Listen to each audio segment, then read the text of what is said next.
Supreme court ने वक्फ तरमीमी act पर अपना फैसला सुना दिया है, जिसमें सुप्रीम कोर्ट ने वक्फ तरमीमी एक्ट को बरकरार रखा है। हालांकि उसने इन चीज़ों को रोक दिया है जिन पर तमाम मिली तंजीमों का एतराज़ था।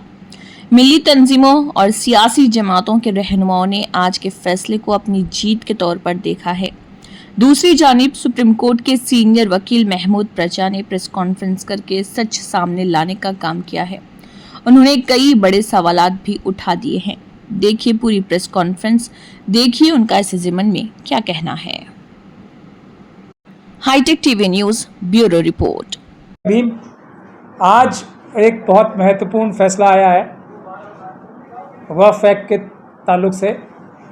मोदी जी और अमित शाह साहब ने और आरएसएस ने अडानी अंबानी और यूसुफ लुलू के साथ मिलके जो वक्फ एक्ट में चेंजेस कराए थे, जिसमें हमारे बहुत सारे उलमाए सू भी शामिल थे, इन सब लोगों ने साजिश करके, ओवैसी साहब ने, ये सब लोगों ने साजिश करके वक्फ की प्रॉपर्टीज़ हड़पने के लिए एक उम्मीद नाम का एक्ट बनवाया था मोदी जी और अमित शाह जी से, आरएसएस और बीजेपी से, जिसका नाम दिया था unified Waqf management empowerment efficiency and development act.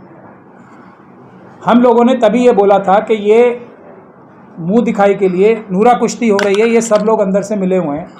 आज वो बात 100% साबित हो गई, क्योंकि जैसे एसआईआर में आप सब लोगों ने देखा ना, एसआईआर ख़त्म कराने सुप्रीम कोर्ट में गए थे और सिर्फ आधार कार्ड लेके वापस आए और उसको विक्ट्री बता रहे थे। ये सब लोग भी आरएसएस और बीजेपी से मिले हुए लोग हैं जो एसआईआर की सुप्रीम कोर्ट के ऑर्डर को भी जीत बता रहे थे। उसी तरीके से उसके फ़ौरन बाद आज एक और फैसला आया है जो पुराने वाले 2013 के वक्फ एक्ट को बिल्कुल मिट्टी में और धूल में मिला दिया जिसने, और वक्फ की जितनी भी प्रॉपर्टीज़ हैं उनके ऊपर बहुत बड़ा ख़तरा नहीं, ख़तरा आ चुका है अब। लेकिन ये हमारे सारे उलमाए सू, कांग्रेस के माइनॉरिटी सेल के प्रेसिडेंट साहब को तो क्या, इमरान प्रतापगढ़ी जो शायर हैं, उनको तो मैंने देखा ये कि वो सुप्रीम कोर्ट में ही बोल रहे थे कि ये बहुत बड़ी जीत हुई है हमारी।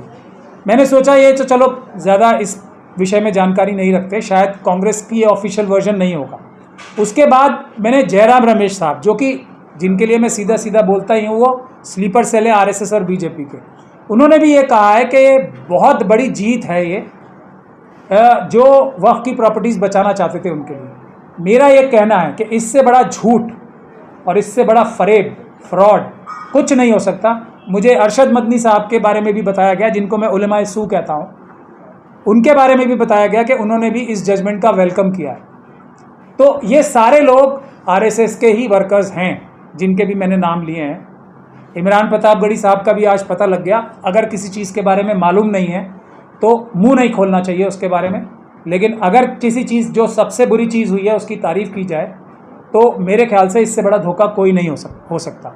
अब मैं आपको जजमेंट पढ़ के सुनाता हूँ। जब ये लोग सुप्रीम कोर्ट गए थे, याद कीजिए, ओवैसी साहब को, मदनी साहब को, सारी पर्सनल लॉ बोर्ड के सभी मेंबर्स को उन्होंने ये कहा था कि हम इसमें 43 चेंजेस हुए हैं, 43 के 43 को रिजेक्ट करते हैं।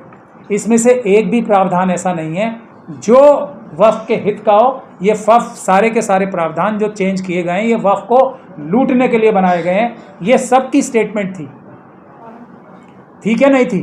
अब जब ये फैसला आया तो इसमें हुआ क्या है वो मैं आपको पढ़ के बताता हूँ। मेरे बोलने से कुछ नहीं होना चाहिए, आप लोगों को अपना दिमाग लगाना चाहिए और कौन आरएसएस के लोग हैं और कौन आरएसएस के लोग नहीं है ये समझना चाहिए। पैरा नंबर 209 में कंक्लूजन्स आए हैं। इसमें ये कहता है, in totality of circumstances we do not find any case is made out to stay provisions of the entire statute. हमने सब कुछ देख लिया, सारी बहस सुन ली, और हम ये अब कहते हैं, सुप्रीम कोर्ट कह रहा है ये, कि कोई भी केस नहीं बनता है वक्फ एक्ट को स्टे कराने में, और इसके बाद उसको जीत बता रहे हैं। बेशर्मी की हद है कोई। ये है धोखाधड़ी कि मुस्लिम कम्युनिटी अपनी प्रॉपर्टीज़ की हिफाजत ना करे, घर में जाके सो जाए क्योंकि हम सुप्रीम कोर्ट से केस जीत गए। ये है आरएसएस के मेंबर्स का काम, ये है उलमाए सू का काम, और ये है स्लीपर सेल्स जो आरएसएस के हैं कांग्रेस के अंदर, उनका काम। इसके बाद कहते हैं, the prey for इम्प्यून्ड act is therefore rejected. इसीलिए जो आपके जो स्टे मांगा था उसको रिजेक्ट किया जा रहा है। However, while doing so, in order to protect interest of all parties and balance equities during pendency of this batch of matters, we issue following directions. अब 3 पॉइंट पे सिर्फ स्टे जो कहा जा सकता है वो कहा जा सकता है। पहला पॉइंट है उसका कि जो 5 साल की एक शर्त थी कि कोई भी इंसान अगर वक्फ की प्रॉपर्टी, कोई भी अपनी प्रॉपर्टी वक्फ करेगा तो उसको ये दिखाना पड़ेगा कि वो 5 साल तक प्रैक्टिसिंग मुस्लिम था, यानी कि वो 5 साल से मज़हब इस्लाम का पालन कर रहा था। तो इसको उन्होंने स्टे किया है। स्टे करते हुए क्या कहा है, ये shall stand stead until rules are framed by state government for providing mechanism for determining question as to whether a person has been practicing Islam for at least 5 years और नॉट। यानी कि रूल्स बनाने हैं सरकार को सिर्फ रूल्स बनाने हैं ये बताने के लिए कि 5 साल की प्रैक्टिस वाला मुसलमान है या नहीं है कोई। उसको बुलाओ लगाओ। ये इतना भर, और सरकार रूल बनाने में कितनी देर लगेगी? कम से कम बीजेपी रूल सरकारें तो हैं ही ज़्यादातर स्टेट्स में, तो कितनी देर लगेगी? 1 दिन, 2 दिन, 1 हफ्ता, 10 दिन, इससे ज़्यादा कुछ नहीं। ये पहला स्टे है। दूसरा स्टे ये है कि ये वक्फ की प्रॉपर्टीज़ जो हैं सेक्शन 3 में, जिनको पहले ताकत थी, ये जो कलेक्टर्स थे उन्हीं को ताकत थी कि एक बार किसी भी प्रॉपर्टी पे उंगली रख दी तो वो सरकारी प्रॉपर्टी हो जाएगी, और जब तक कि इसका फैसला ना हो जाए जब तक वो सरकारी प्रॉपर्टी रहेगी। इसमें जो फैसला हुआ है वो ये हुआ है कि अब कलेक्टर की पावर नहीं रहेगी। एक डेजिग्नेटेड ऑफिसर जो होगा, जो स्टेट गवर्नमेंट बनाएगी, वो डेजिग्नेटेड ऑफिसर जो होगा वो कलेक्टर से ऊपर की रैंक का होगा। कोई सरकारी बनाएगी, कोई भी सरकारी अधिकारी जो कलेक्टर से ऊपर होगा, अब वो फैसला करेगा ये प्रॉपर्टीज़ वक्फ की प्रॉपर्टीज़ हैं या नहीं है। ये चेंज हुआ है, और उसके बाद ये फैसला ट्राइब्यूनल और हाई कोर्ट तक जब तक नहीं हो जाता, जब तक ये सरकारी प्रॉपर्टी नहीं रहेगी, इसका वक्फ का कैरेक्टर बचा रहेगा। इस काम को करने के लिए आप लोगों को पता है कितनी मेहनत पड़ेगी? कौन से केस आज तक ये सारे के सारे उलमाए सू और ये जितने ओवैसी साहब हैं और दूसरे साहब हैं, कौन सा वक्फ का केस आज तक ये जीते हैं? एक भी। तो उसमें ज़्यादा से ज़्यादा जो रिलीफ मिला है वो 2 महीने, 3 महीने, 4 महीने, 5 महीने, 6 महीने या साल भर का। उसके बाद सारी प्रॉपर्टीज़ सरकारी अधिकारी जैसे आज छीन रहे हैं वैसे ही बाद में छीनेंगे।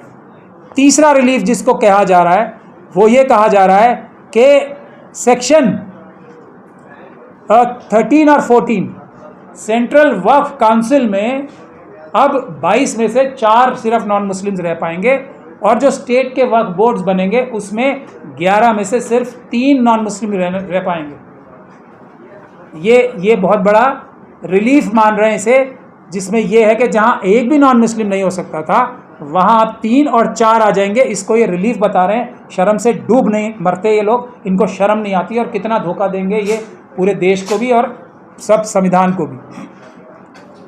तो इसके अलावा कोई भी स्टे या कोई भी रिलीफ किसी को नहीं मिली है। अब मैं आपको ये बताता हूँ कुछ मोटी मोटी चीज़ें जो चली गई हैं इसमें, जिसका कोई जिक्र नहीं कर रहा, ना इमरान प्रतापगढ़ी, ना ये अरशद मदनी साहब, और ना जयराम रमेश। पहली चीज़ क्या गई है इसमें, मैं तो ये सिर्फ थोड़ी सी बता रहा हूँ, हालांकि 43 की 43 चीज़ें ऐसी थी जो कि आरएसएस और बीजेपी ने बहुत सोच समझ के, हम लोगों ने जो 2013 में एक्ट बनाया था उसको ख़त्म करने के लिए और उसको नेस्तो नाबूद करने के लिए ये सारे 43 प्रोविजंस आए थे। 43 के 43 प्रोविजंस ही जाने चाहिए।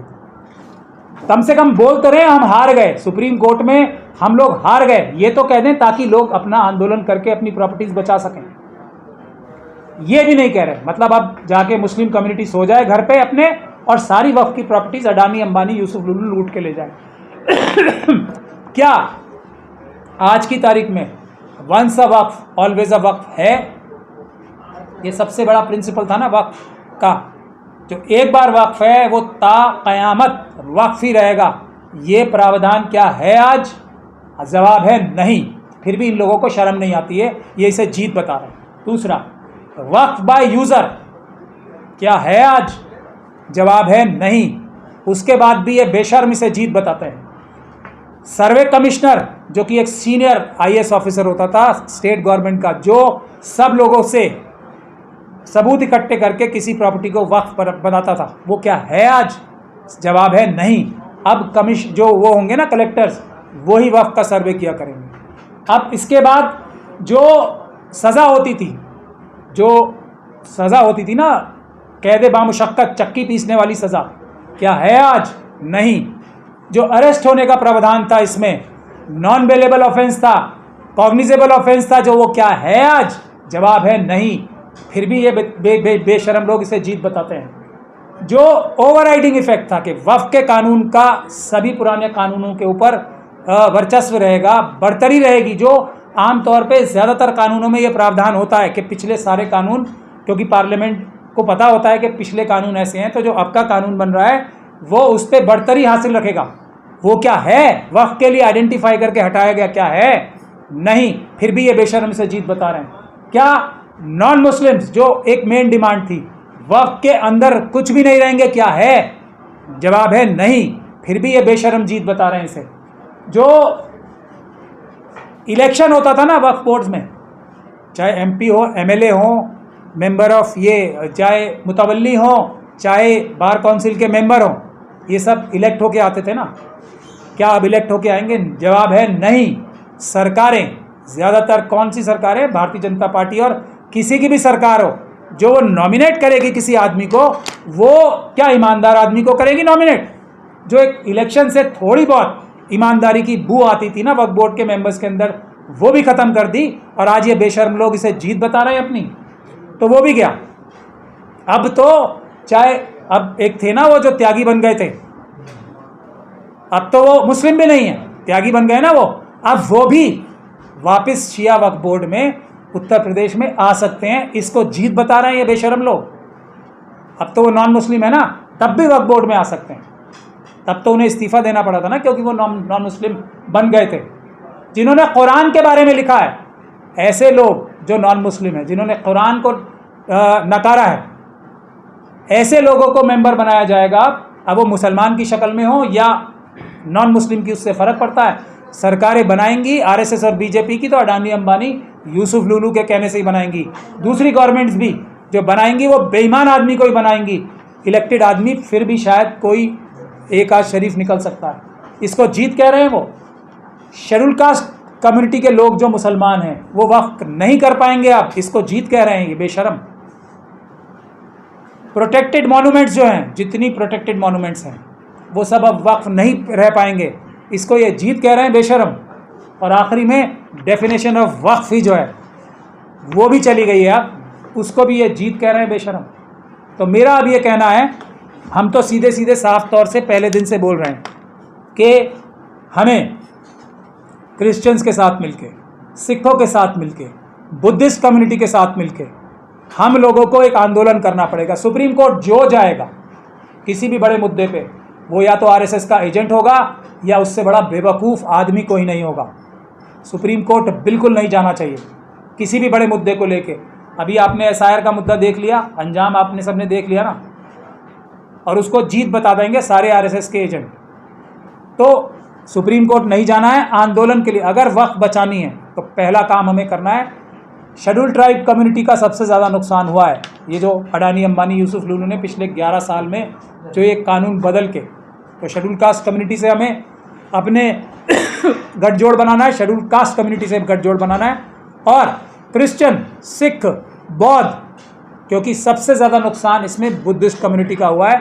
बौद्ध गया टेम्पल ट्रस्ट के बारे में आप लोग सुन रहे हैं ना, कि उनके जो सबसे बड़ा, उनका जो रिलीजियस प्लेस है दुनिया भर का सबसे बड़ा, बौद्ध गया में, वो भी कौन चलाएगा? ब्राह्मण चलाएंगे। ये कानून है। वैसा ही कानून आ रहा है ना मुसलमानों के लिए भी। हम लोग तो कब से बोल रहे हैं बुद्धिस्ट कम्युनिटी के साथ हम लोगों को खड़ा होना चाहिए था। अब अंजाम आप देख लो। क्रिश्चियंस के लिए भी यही कानून आने वाला है। क्रिश्चियंस की पूरे देश में चर्च की प्रॉपर्टीज़, हॉस्पिटल्स, ये सब छीने जा रहे हैं गैर कानूनी तौर पे पूरे मुल्क भर में। तो क्रिश्चियन कम्युनिटी भी परेशान है, सिखों के साथ भी यही हो रहा है। अब हमें इन सब लोगों के साथ मिलके एक जन आंदोलन छेड़ना पड़ेगा, और सुप्रीम कोर्ट का रुख भी नहीं करना है। जो लोग भी सुप्रीम कोर्ट जाते हैं, सुप्रीम कोर्ट खुद ही बना करती है हमारे पास मत आओ, हमारे पास टाइम नहीं है। अभी भी तो यही फैसला किया है, हमारे पास टाइम नहीं है, हम तो इसे बाद में कभी 10, 20, 25 साल बाद सुनेंगे। लेकिन अभी हम कोई फैसला नहीं कर रहे, हम ये कानून चलने देंगे। 20 साल बाद जब इसकी सुनवाई होगी, अगर आप लोग जीत भी गए तो अब 20 साल में तो एक भी प्रॉपर्टी वक्फ की बचेगी नहीं। तो ऐसी जगह जाना क्यों है? आंदोलन करना है, आंदोलन करना है, पीसफुल प्रोटेस्ट करना है, सिख कम्युनिटी के साथ मिलके, क्रिश्चियंस और बौद्धिस्ट और शेड्यूल कास्ट शेड्यूल ट्राइब्स के साथ मिलके। अगर जो लोग अब भी बहकाते हैं तो हमने अपना फ़र्ज़ पूरा कर दिया। अब आप लोगों के हवाले है, जो लोग अपने आप को वक्फ प्रॉपर्टी का बचाने वाला समझते हैं वो लोग आएँ, इन सब लोगों से बात भी करना बंद कर दें।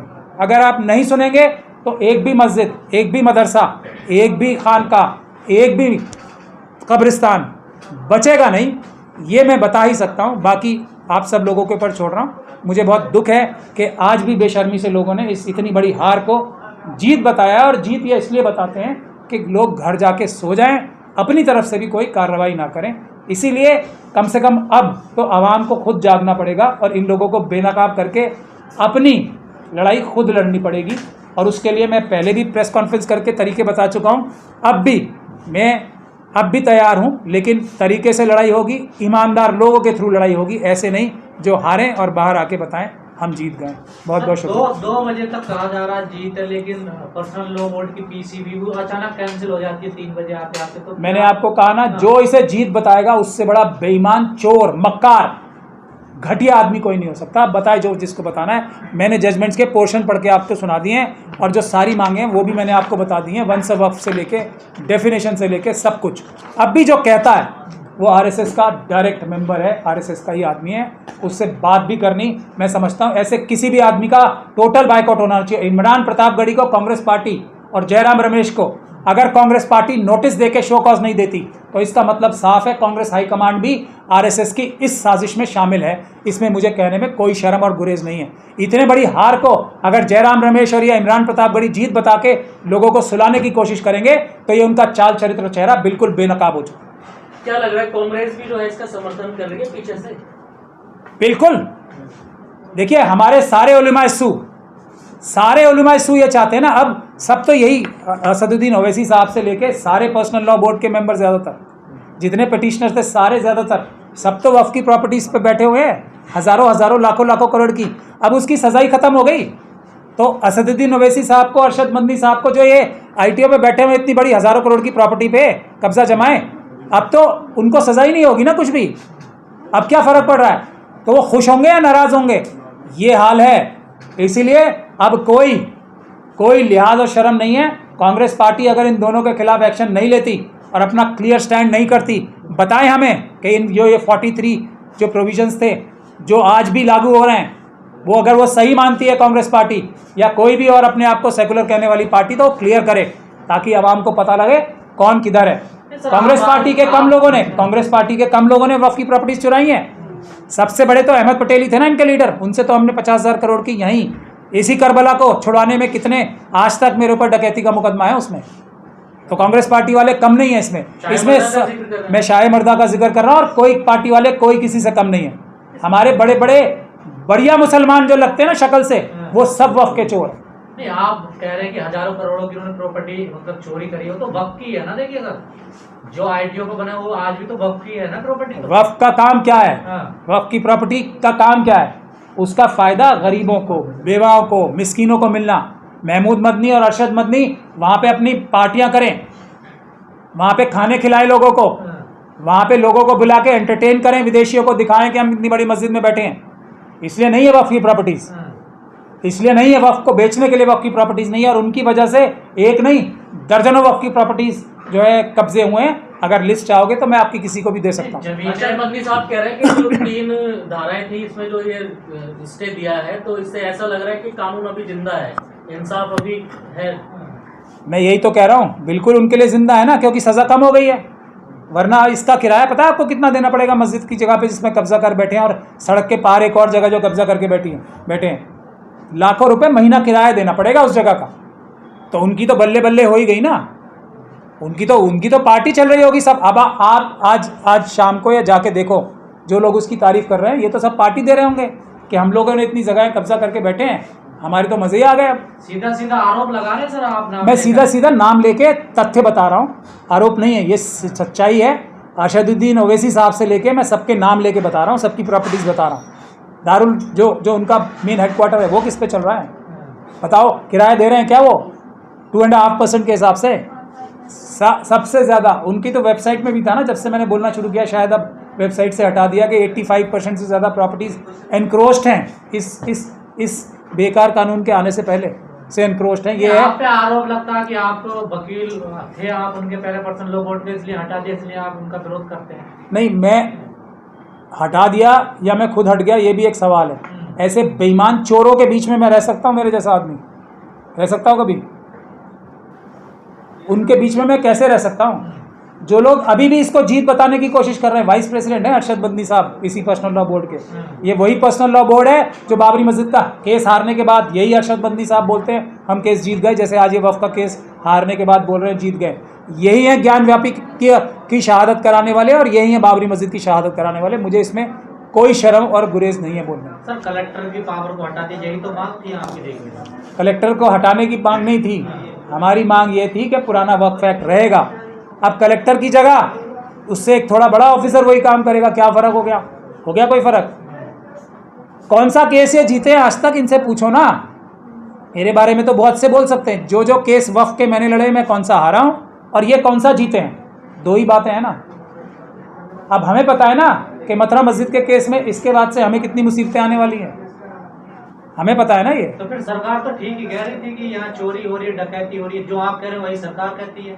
नहीं तो सरकार, एक ही बात होगी ना आप दोनों की? एक ही बात है ही, लेकिन बात यह है कि ये सब सरकार जो आरएसएस और बीजेपी है, सरकार नहीं, आरएसएस और बीजेपी के ही तो आदमी थे, पहले भी तो यही लूट रहे थे। तो सरकार तो अब ये चाहती है सरकार कि अब ये इसे इंडस्ट्रियल लेवल पे, जैसे पहले वोट चोरी कैसे होता था, पन्ना प्रमुख करते थे ना, एक एक बूथ जाके लूटते थे, अब पूरा होलसेल में पूरे की पूरी कॉन्स्टिट्यूंसी, पूरी की पूरी स्टेट, उसी तरीके से पहले एक अडानी को कितनी मेहनत करनी पड़ी ना एक अपना घर बनाने के लिए, एंटीला, अब वो कह रहे हैं हम पूरी की पूरी स्टेट्स लूट लेंगे, सारी की सारी प्रॉपर्टी ले लेंगे हम। अब ये फ़र्क हो गया है पहले में और बाद में। तो पहले छोटे रास्ता एक ही है, रास्ता जो पेपर बैलेट वापस लाने का रास्ता है। सबसे पहला मुद्दा तो वही है ना, सब चीज़ों के निजात का। जो सरकारें बेईमानी करें उसको कान पकड़ के निकालने का तरीका एक ही है, पेपर बैलेट से चुनाव होना सबसे महत्वपूर्ण काम। उसके अलावा आंदोलन, पीसफुल प्रोटेस्ट के अलावा कोई रास्ता नहीं है। 80% उससे निजात मिलेगी और 20% फिर देखो आप कोर्ट कितने अच्छे अच्छी जजमेंट देंगी अगर आंदोलन हो रहा होगा। बिना आंदोलन के जो भी आपको कुछ भी बहकाता है, अगर केस लड़ने हैं तो मुझे ये बात कहनी नहीं चाहिए, सबसे अच्छा केस लड़ने के लिए मैं बैठा और मैं ही बोल रहा हूँ, जो केस ही नहीं हारा कभी वक्फ का, मैं ये बोल रहा हूँ कोर्ट में नहीं जाना चाहिए, तो कुछ तो वजह होगी ना। ये तो मैं तथ्यात्मक रूप से बता रहा हूँ ना, मैं एक भी केस नहीं हारा हूँ वक्फ का आज, चलिए, और मैं वक्फ के खिलाफ एक भी केस लेता भी नहीं हूँ। जब मैं इस बात को बोल रहा हूँ कि अदालत में नहीं जाना चाहिए, यही बात मशीनों के लिए लागू होती है। एक मैं ही जीता हूँ केस, फिर भी मैं बोलता हूँ कोर्ट नहीं जाना चाहिए, एसआईआर के लिए कोर्ट नहीं जाना चाहिए था, सुप्रीम कोर्ट तो बिल्कुल नहीं, तो फिर मेरी बात क्यों नहीं सुनी जा रही? और हर बार जैसे हर बार हार के आते हैं, इस बार भी हार के आ गए, और जितनी बार ये जाएंगे हर बार हार के आएंगे, ये तय है बात।